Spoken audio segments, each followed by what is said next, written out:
Livro dos Salmos, capítulo 119, ou Salmo 119, versículo 89, e os que se seguem. Se encontraram, digam amém. Para sempre, ó Senhor, a tua palavra permanece no céu. A tua fidelidade estende-se de geração a geração. Tu firmaste a terra e firme permanece. Conforme o que ordenaste, tudo se mantém até hoje, porque todas as coisas te obedecem. Se a tua lei não fora toda a minha alegria, há muito que teria perecido na minha angústia. Nunca me esquecerei dos teus preceitos, pois por eles me tens vivificado. Sou teu, salva-me, pois tenho buscado os teus preceitos. Os ímpios me esperam para me destruírem, mas eu atentarei para os teus testemunhos. A toda a perfeição vi limite, mas o teu mandamento é amplíssimo. Amém, meus amados irmãos. Querido, invocando esse texto das Sagradas Escrituras e outros que o Espírito Santo venha a nos comunicar nesta noite, nós queremos falar a respeito da palavra do Senhor, sua inspiração, sua infalibilidade, sua inerrância, o que para nós é um assunto pacífico. Nós não nutrimos nenhuma dúvida com relação à importância das Sagradas Escrituras para cada um de nós. Nós servimos ao Senhor, obedecendo a sua palavra e com isto agradando-o. Nós tememos ao Senhor pelo conhecimento que nós temos da palavra de Deus, do próprio Deus, da sua justiça, da sua santidade, do seu poder, da sua soberania. Todo o conhecimento que nós temos do Senhor, dos seus feitos maravilhosos, dos seus benefícios, nos advém através do conhecimento da sua palavra. E, portanto, não temos qualquer dúvida que ela é inspirada, que ela é infalível, que ela é inerrante. É um conceito, meus amados irmãos, que os crentes defendem de forma pacífica, mas vemos nesses últimos tempos, principalmente, ataques desvelados contra as Sagradas Escrituras, de sorte que muita gente procura pôr em dúvida a sua credibilidade, a sua autenticidade, a sua inspiração, o seu valor e a sua importância naquilo para que ela se destina. Para muitos é um livro ultrapassado. Para muitos é um livro que já não pode ser seguido de forma inconteste nesse tempo, porque a sua mensagem é uma mensagem retrógrada, ultrapassada, antiga, e, portanto, não deve ser tida como ela é vista, ela é concebida, ela é aceita e ela é abraçada pelos crentes no Senhor Jesus.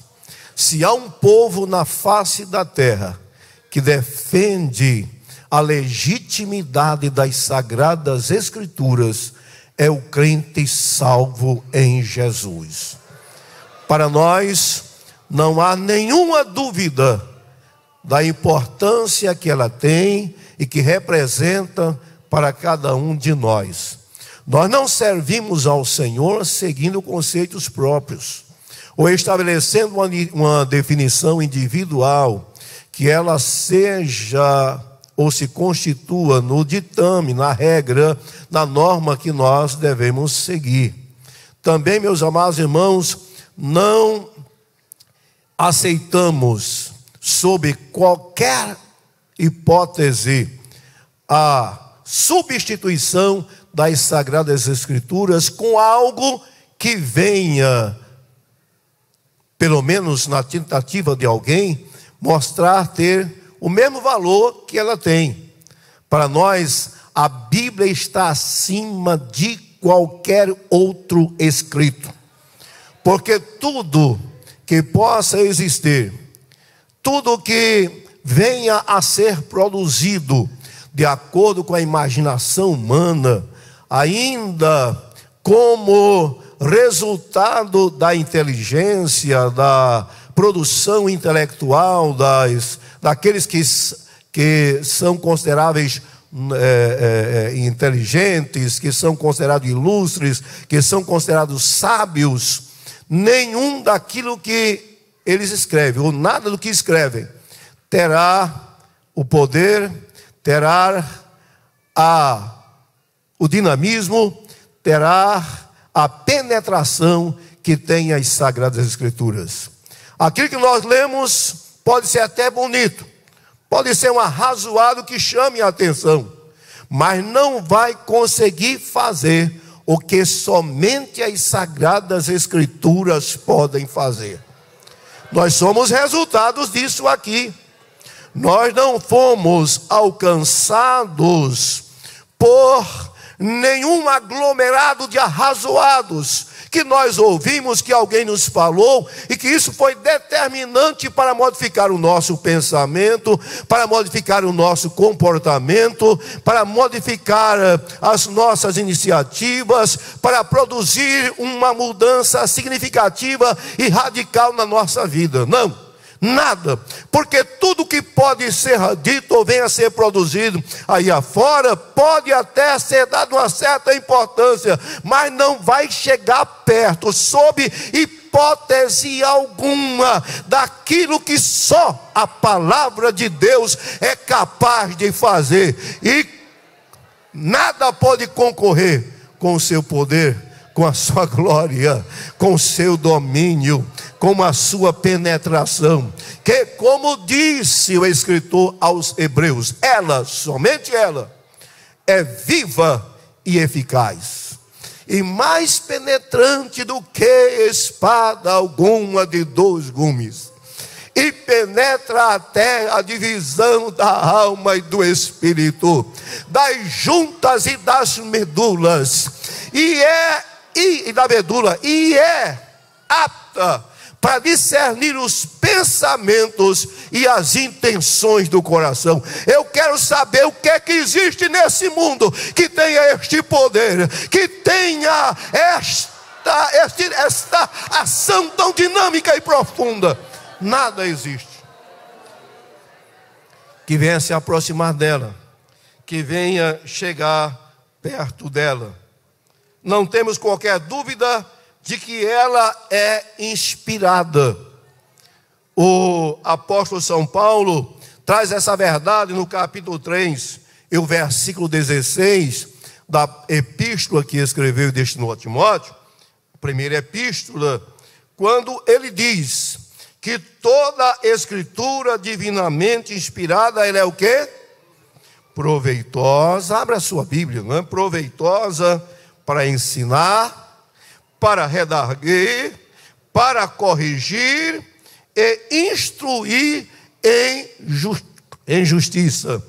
Logo nós encontramos aqui que não apenas parte das Escrituras é divinamente inspirada, mas toda Escritura.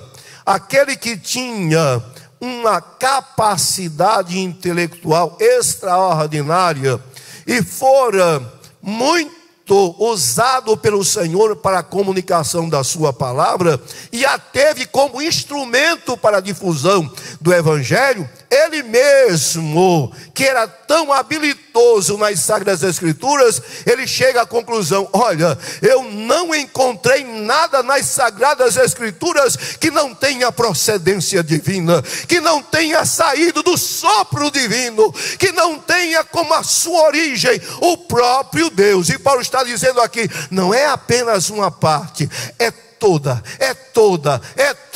a Escritura que é inspirada. Ela pode falar para mim, ela pode falar para você, ela pode falar para o mundo inteiro. Ela tem resposta para tudo. Até quando alguém arguir, ela vai redarguir. Até quando alguém chegar com qualquer tipo de argumentação, haverá uma resposta da parte de Deus através da sua palavra, que cala e que silencia o ateu, o incrédulo e quem quer que seja, porque não consegue jamais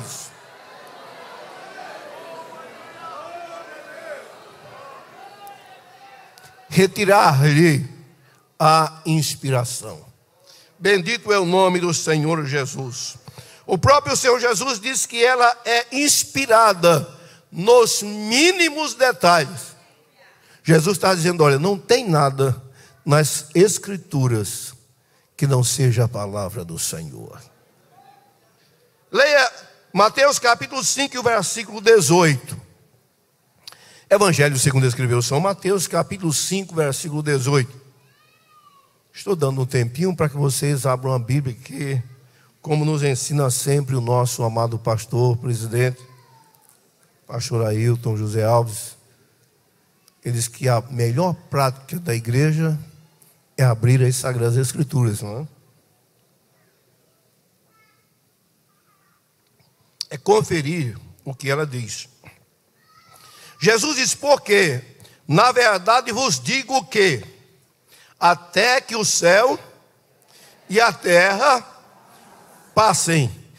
Aí veja o que é que ele diz. Nenhum, eu quero que vocês digam, nenhum J, ou se omitirá da lei sem que ela seja cumprida. Ainda tem alguém que quer modificar o texto sagrado, como que ele tivesse autoridade para o fazê-lo. E quem tenta fazê-lo, hoje já existem algumas versões que estão surgindo aí, eu vou falar sobre isso mais adiante, que tentam ajustar as Sagradas Escrituras ao seu discurso profano, imundo, ímpio. Ai dos tais, porque Deus não permitirá que ninguém atente contra a sua palavra e saia ileso.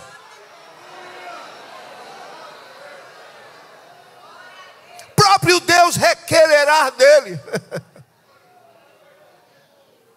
E depois, as iniciativas podem ser as mais ousadas, mas todas elas tornar-se-ão inócuas, ineficazes, porque não vai mudar aquilo que Deus estabeleceu pela sua palavra. O próprio Jesus, ele sentenciou: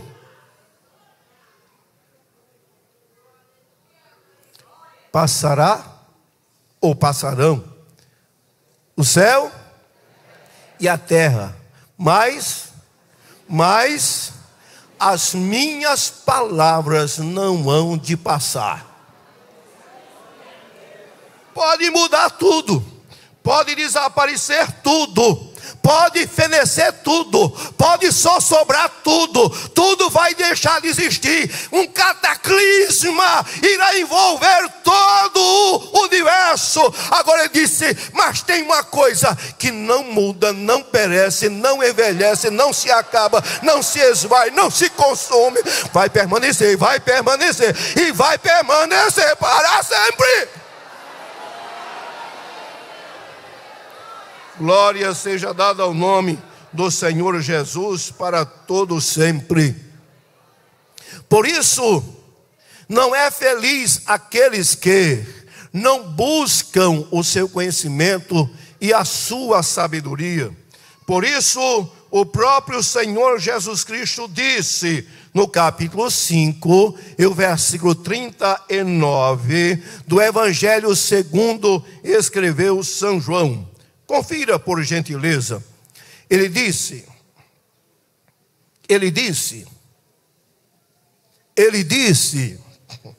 encontraram? Examinais as Escrituras. Por quê? Porque cuidais ter nela a vida eterna, e são elas que de mim testificam. Sabe o que Jesus estava dizendo? Somente as Escrituras podem prover para o homem o caminho, a orientação, o acesso à vida eterna. Por quê? Porque ela aponta para aquele que tem esta capacidade, tem este poder, tem este domínio, tem Ele só esta condição de fazê-lo. Jesus Cristo, nosso Salvador.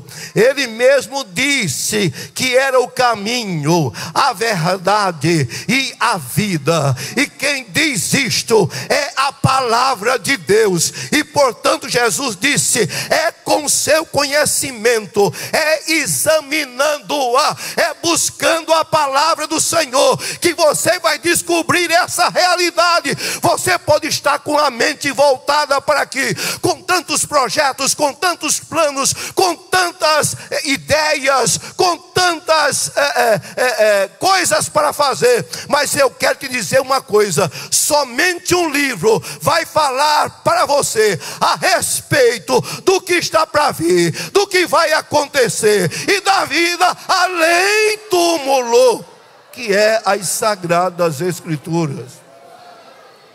Por que é que eu creio que sou salvo? Por que é que eu creio que vou morar no céu? Por que é que eu creio que o céu é uma realidade? Por que é que eu creio também que o inferno é uma realidade? Não tem como negar isso. Eu conheço isso através das Sagradas Escrituras. E a mesma Sagrada Escritura me diz qual é o caminho, a trilha, a vereda que eu devo seguir para chegar bem na eternidade e morar para sempre com o meu Senhor. Somente a Bíblia. Não há outro livro que possa falar a respeito disso.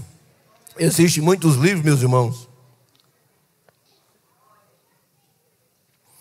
de motivacionais, não é?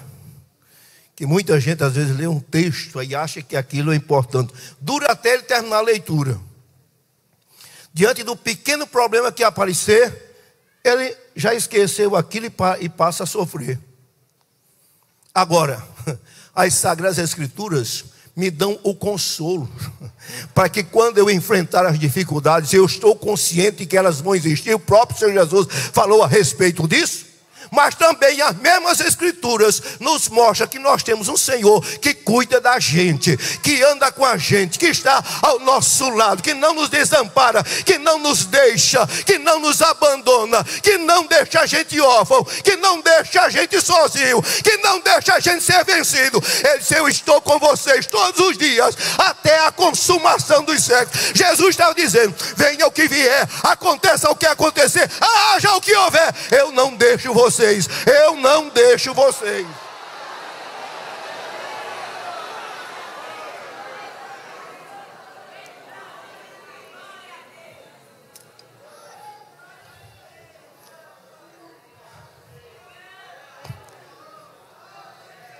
O profeta disse: ainda que a figueira não floresça, não haja fruto na vide, o produto da oliveira minta, os campos não produzam alimento,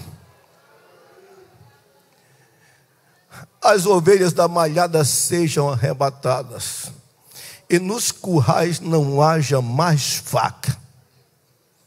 Todavia, a despeito disso, eu me alegrarei no Senhor e exultarei ao Deus da minha salvação. Sabe o que é isso? Isso é consolo. Sabe o que é isso? Isso é esperança. Sabe o que é isso? Isso é segurança da presença inseparável de um Deus que está atento para a vida do seu povo 24 horas por dia. Ele disse: olha, não tem problema, ainda que eu passe pelo vale de Baca, ali eu faço uma fonte. Mas tem uma coisa: não vou ficar emperrado, eu vou passar. Eu vou passar.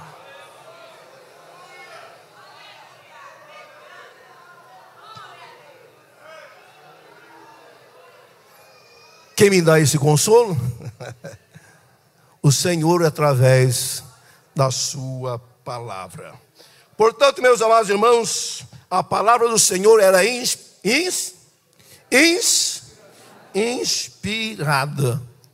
E falamos sobre a inspiração plenária das Sagradas Escrituras. Mas também ela é inerrante. Não é passível de se encontrar nela algum equívoco, algum erro, não é? Alguma falha, alguma divergência, alguma coisa em que nós possamos admitir qualquer desvio da verdade, qualquer dúvida quanto à sua clareza, ela é inerrante. Por isso, no texto que nós lemos, escutamos o salmista dizer: a toda perfeição vi. Salmo 119, verso 96. A toda perfeição vi limites, mas os teus mandamentos são o quê? São amplíssimos. O mesmo salmista disse: o teu mandamento me corrige. No Salmo 119, versículo 67. O Senhor Jesus Cristo diz que ela nos santifica, e Ele nos garante, ou a palavra do Senhor nos garante, que Deus nos separou para pertencer a Ele, para sermos dele. Portanto, nas Sagradas Escrituras, nós não vamos encontrar qualquer coisa, meus amados irmãos, que alguém venha, a não ser que por uma mente doentia, por alguém que não ama a Deus, por alguém que não teme a Deus, por alguém que é arrogante, não é?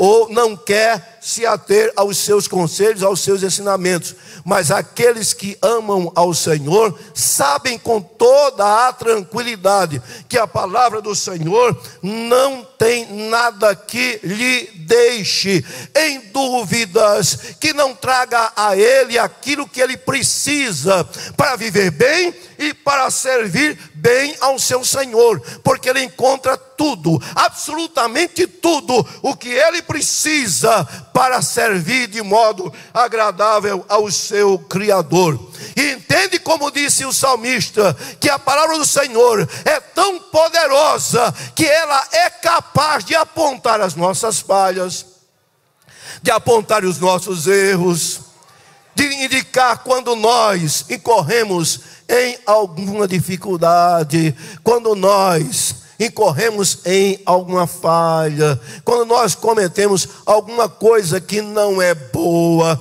e não nos traz felicidade, não é? Foi o que disse o salmista no Salmo 119, o versículo 67. Se você abrir a sua Bíblia, você vai encontrá-lo dizendo o seguinte: antes de ser afligido andava, mas agora guardo a tua palavra. Já percebeu? Quem tem o cuidado, meus amados irmãos, de guardar os mandamentos do Senhor, esse tem toda a possibilidade de andar bem, de acertar, de ser equilibrado, de ser escorreito nas suas decisões, de se afastar daquilo que não é bom, de se afastar do caminho pernicioso, de se afastar das más companhias, de não engolir tudo que aparece por aí, de não absorver tudo que vem aí no rolo, né, dessa sociedade sem Deus. Por quê? Porque Ele é cuidadoso para atentar para o que diz as Sagradas Escrituras e ser convencido pela mesma palavra daquilo que é certo e daquilo que é errado, e daquilo que o Senhor requer de cada um de nós através da sua própria palavra.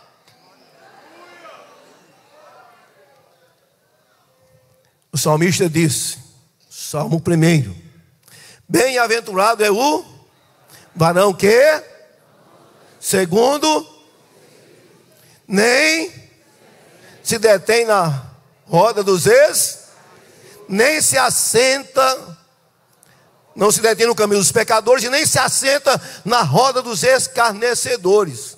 Agora escuta, que um crente lavado pelo sangue de Jesus gosta, medita antes na sua palavra, e não faz de forma esporádica, não é seletivo com relação ao tempo, e nem com relação aos eventos, e nem com relação aos acontecimentos.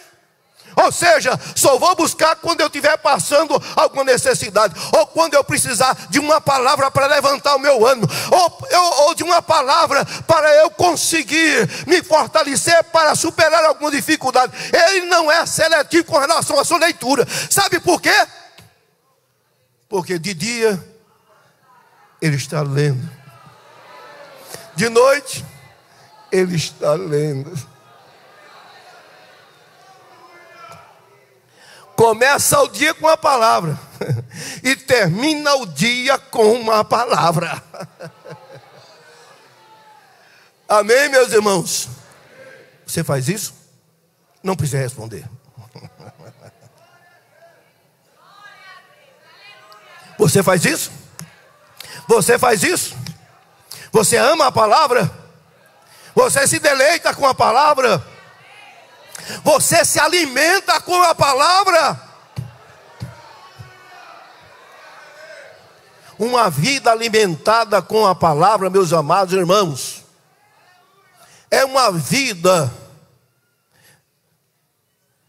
fadada ao sucesso.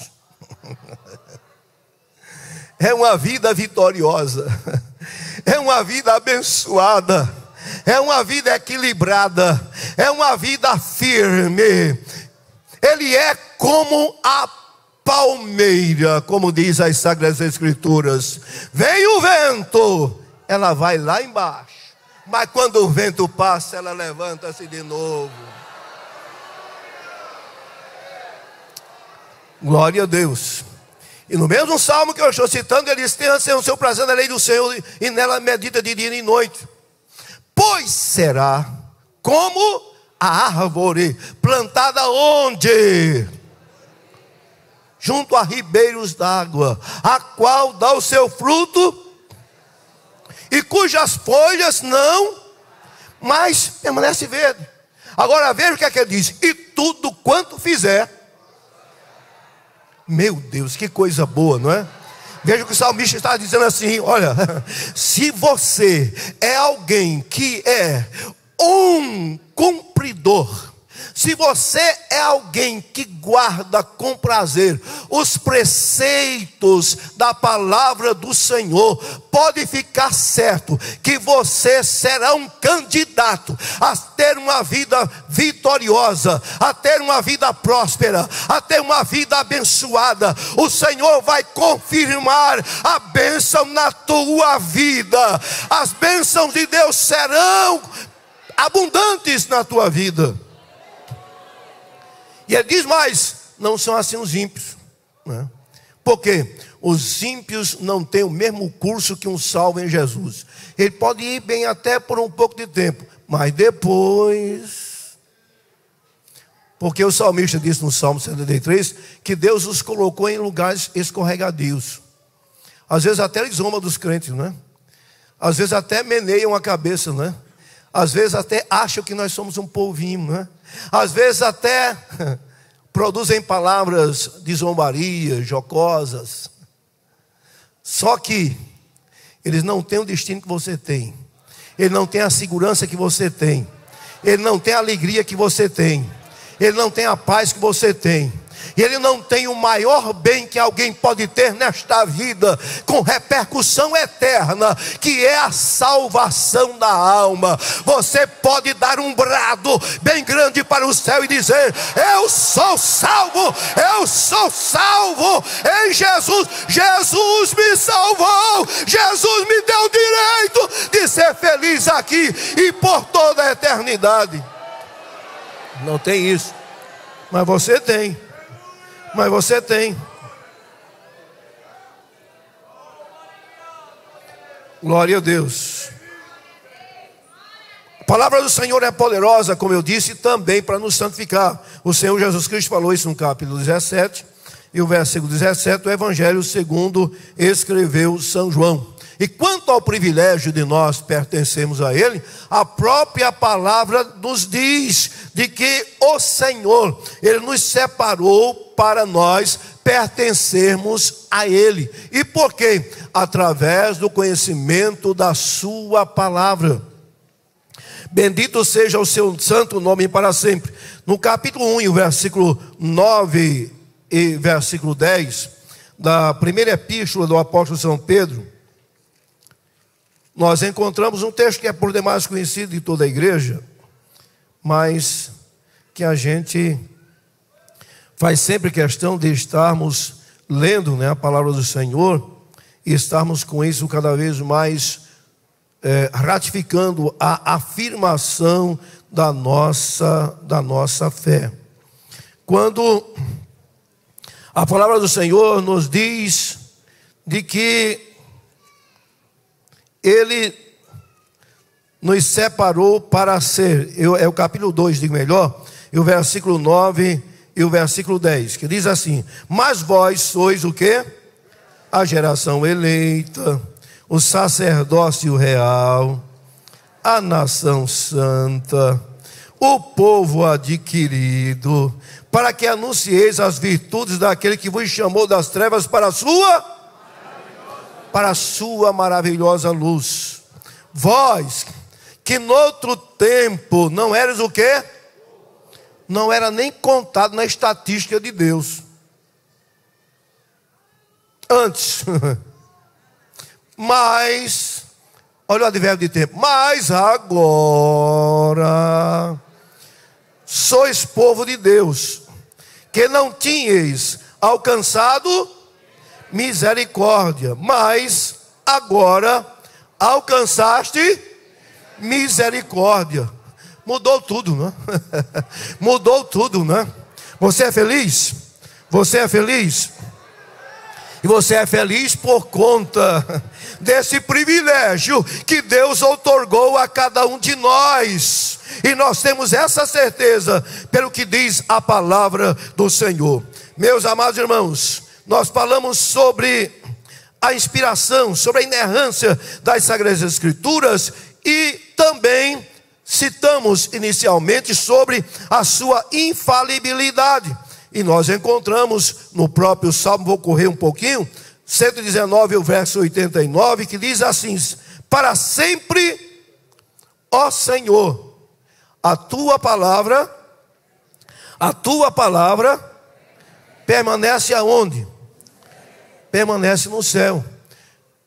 Nós dissemos a princípio, citando aquele texto do Senhor Jesus Cristo, de que podem passar todas as coisas e vão passar, mas a sua palavra não há de passar. E nesse verso nós encontramos o salmista afirmando esta verdade, dizendo de que realmente a palavra do Senhor, ela tem a sua duração. Quando? Diga eterna, diga eterna, diga. A sua duração é eterna. Me veio à mente um texto que o apóstolo São Pedro, ele diz, no capítulo 1, se eu não me engano, a partir do versículo 13, ele diz assim: portanto, cingindo os lombos do vosso entendimento, acompanhe as Sagradas Escrituras, não é? Sede sóbrios e esperai inteiramente na graça que se ofereceu na revelação de Jesus Cristo. Como filhos obedientes, não vos conformando com as concupiscências que antes havia em vossa ignorância. Mas como é santo aquele que vos chamou, sede vós também santos em toda a maneira de viver. Por quê? Sabendo que não foi com coisas corruptíveis, não é? Aliás, ele diz assim: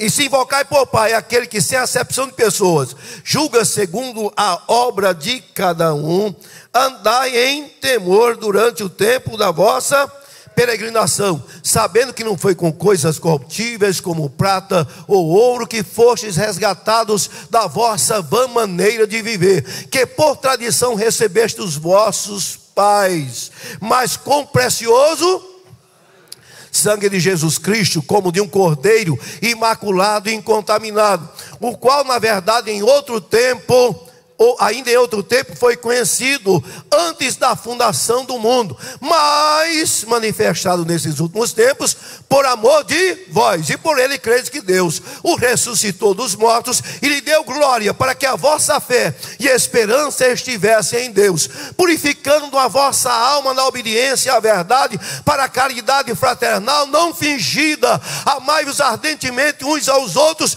com coração puro, sendo de novo gerados,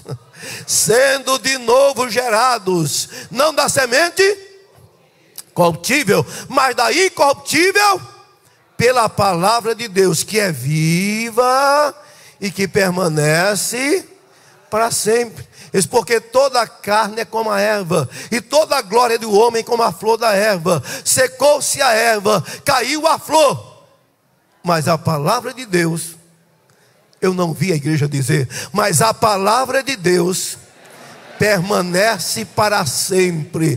E esta é a palavra que você recebeu, e esta é a palavra que foi enviada para você, e esta é a palavra que nós ouvimos, e esta é a palavra que em vós foi enxertada, e esta é a palavra que vocês foram, pela qual vocês foram evangelizados. Essa palavra que permanece para todo sempre. Meus irmãos, como eu disse a princípio, tem surgido uma corrente que defende a atualização de alguns textos da Bíblia, alegando que é um livro insuficiente, que precisa ser relido, não é? E defendem uma ressignificação para promover libertação e justiça e relações de amor no nosso mundo, como que se a Bíblia não tem a capacidade de fazê-lo. Mas por que essa corrente defende essa linha de pensamento? Sabe por quê? Porque a própria palavra diz que ele é um pecador miserável e que precisa de um grande Salvador. A própria palavra de Deus acusa os seus erros, as suas faltas, os seus desvios, a sua desobediência, as suas transgressões, as suas vidas loucas, profanas, infames. Quem diz é a própria palavra. E os que estão defendendo isso, defendem porque dizem que a Bíblia tem que ser atualizada para se ajustar às mudanças de comportamento da sociedade. Se isso acontecesse, ela não era a palavra de Deus, ela só é a palavra de Deus, porque ninguém tem gerência sobre ela.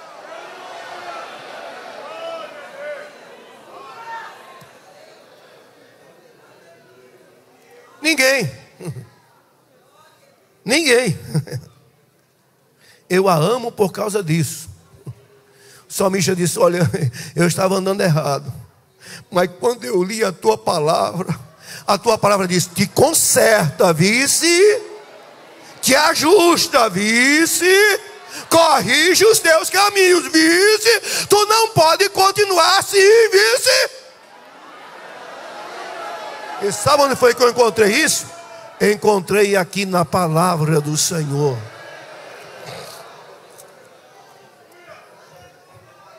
Bendito é o nome de Jesus para sempre. E sabe por que propõe isso? vocês sabem, né? Talvez já leram, né? Eles propõem essa revisão, principalmente no que se refere à sexualidade humana. Ou seja, o enfrentamento dos pecados de gênero de nossa sociedade, como a homossexualidade e a homoafetividade. E que textos como Romanos capítulo 1, versículo 18 ao 32, Levítico 18 e 22 e 1 Coríntios 6, 9 a 11, segundo eles, esses textos não podem mais permanecer nas Sagradas Escrituras. Por quê? Porque o mundo mudou. E por aí? E daí? E Deus está preocupado com isso?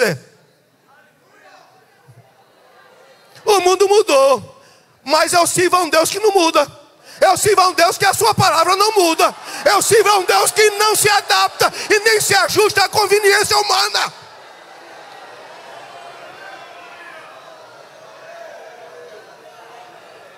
Um dia Deus disse assim: eu, o Senhor, não mudo. Não mudo.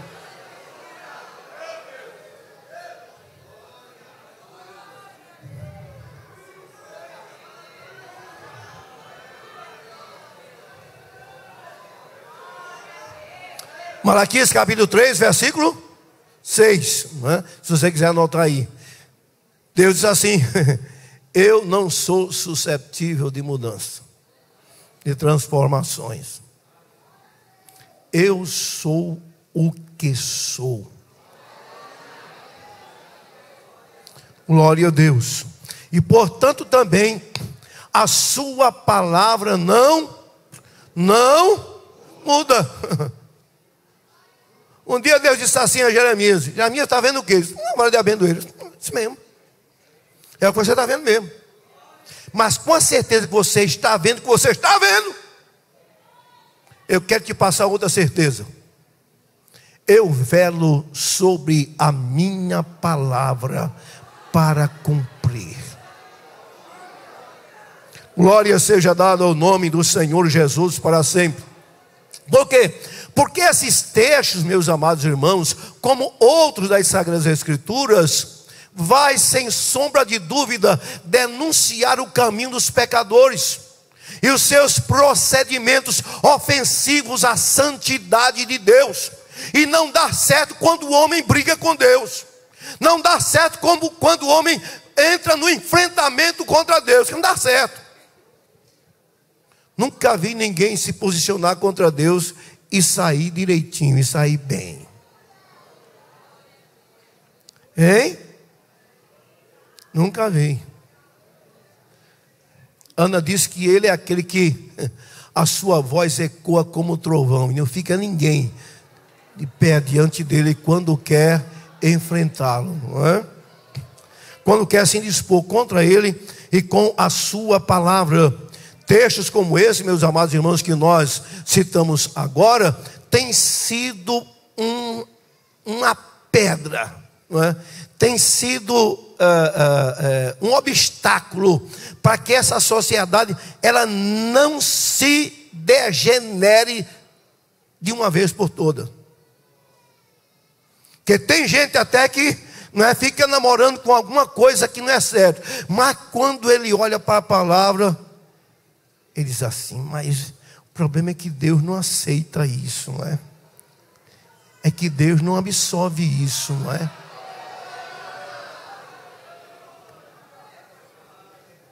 Ah, mas na faculdade, mas na universidade, mas nos meios sociais, mas em outros movimentos, está dizendo: não, o que vale é o amor. Mas chega a encher a boca, não é? Mas esse não é o amor genuíno, não é o amor puro, é o amor impudico, é o amor vergonhoso. E os que entram por esse caminho, a Bíblia utiliza apenas algumas expressões, meus irmãos, que são as mais terríveis que nós encontramos nas Sagradas Escrituras, tais quais: Deus os abandonou, Deus os entregou, Deus os relegou. Você sabe o que é ser alvo do abandono de Deus? Misericórdia. Hein? Se já não é bom a gente enfrentar a discriminação de alguém, se não é bom muitas vezes a gente ser, não é, rejeitado, se não é bom a gente enfrentar a indiferença de alguém, imaginem vocês, alguém sofrer o abandono de Deus. Eu vivo por Ele, eu como porque Ele me dá, eu respiro porque Ele permite eu respirar. É Ele quem me dá a vida, é Ele quem me dá todas as coisas.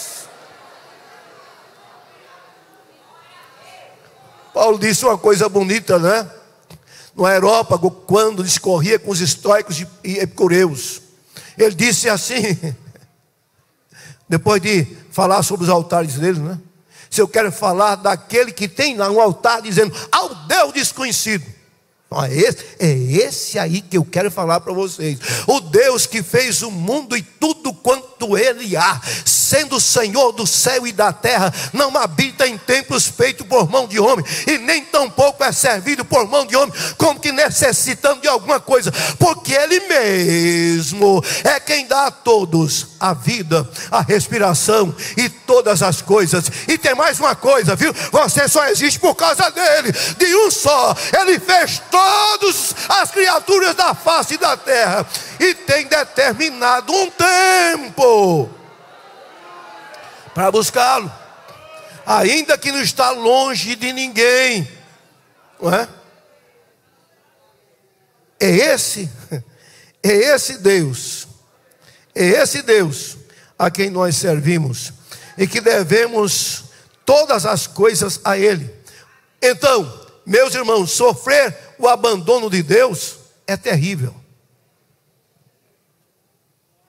Um dia, Davi disse assim: Senhor, é o Salmo 51, não é? Eu pequei contra ti somente pequei, fiz o que era mal aos teus olhos, mas tem misericórdia de mim, ó Deus. Lembra-te de mim segundo a tua benignidade. E só, Senhor, purifica-me, lava-me e ficarei limpo, Senhor. Depois ele disse: Senhor, não me lances fora da tua presença, não retire de mim o teu Espírito Santo. Olha, Senhor, qualquer coisa, mas viver sem ti não dá, ser abandonado por ti não dá, ser esquecido por ti não dá, viver sem a tua presença não dá. Ele repetiu o que disse Pedro: Jesus, nós não temos para onde ir, só tu tens as palavras da vida eterna, nós não temos outra opção. O crente em Jesus é com Jesus de dia, é com Jesus de noite, é com Jesus dormindo, é com Jesus sonhando, é com Jesus acordando, é caminhando com Jesus, trabalhando com Jesus, projeto é com Jesus, aspiração é com Jesus. Tudo é Jesus, tudo é Jesus, tudo é Jesus, tudo é Jesus. Você é feliz com Jesus? Você ama as Sagradas Escrituras? É a tua meditação de dia e de noite? É a tua regra de fé? Não se importe com o que dizem, não se importe com o que falam. Você recebeu o suficiente para ser feliz, para ser feliz. Não tenha inveja dos pecadores, e nem tampouco seja acometido pelos seus convites. Se eles comprandissem, como disse o sábio no Provérbio, no capítulo 1, versículo 10 de Provérbios, quiserem te enganar, te enredar, não aceite. E sabe o que a Bíblia disse aí? Rapaz, você é uma pessoa extraordinária, rapaz. Você é inteligente, rapaz. Olha, você é alguém que eu admiro. Mas o fazem no sentido de cooptar você para o estilo de vida deles, para aceitar o que eles defendem. Já tem gente, irmãos, aqui não tem desse não, os que estão aqui gostam da palavra, né? E o crente salvo em Jesus gosta da palavra, né? Que já começa a namorar com os rudimentos deste mundo. De lá, meu filho, você foi tirado. Jesus disse assim, olha, eu tirei vocês de lá. Foi assim ou não foi? Foi assim ou não foi, meus irmãos? Jesus disse que tirou a gente de lá, e nós não pertencemos mais a este mundo. João capítulo 15 e o versículo 19. E se você não é bem aceito, se você não é bem acolhido lá fora, não se preocupe. Ele não ama você. Ele não ama você. Mas tem uma coisa, tem um amor maior, tem um amor melhor, tem um amor mais especial, tem um amor que não te deixa, tem um amor que não te abandona, tem um amor que não te deixa só, tem um amor que te dá segurança, tem um amor que te faz forte, tem um amor que te faz vencedor. É o amor de Jesus. Jesus disse assim, mas não tem problema, eu te amo. Eu te amo. Eles não gostam de mim e não gostam de vocês também, mas não tem problema. O amor de Jesus enche inteiramente as nossas vidas, a nossa alma e o nosso espírito. Este amor que não tem explicação, este amor maior, e nós preferimos estar com Ele. Mas para isso precisamos ter o cuidado de amá-lo e de guardar a sua palavra. Não deixe de estar firmado naquilo que ela diz, naquilo que ela ensina, naquilo que ela lhe apresenta. Você terá segurança espiritual e continuará tendo segurança espiritual, dependendo do teu amor às Sagradas Escrituras e a tua manifestação de obedecê-la e de guardá-la todos os dias da tua vida. Amém.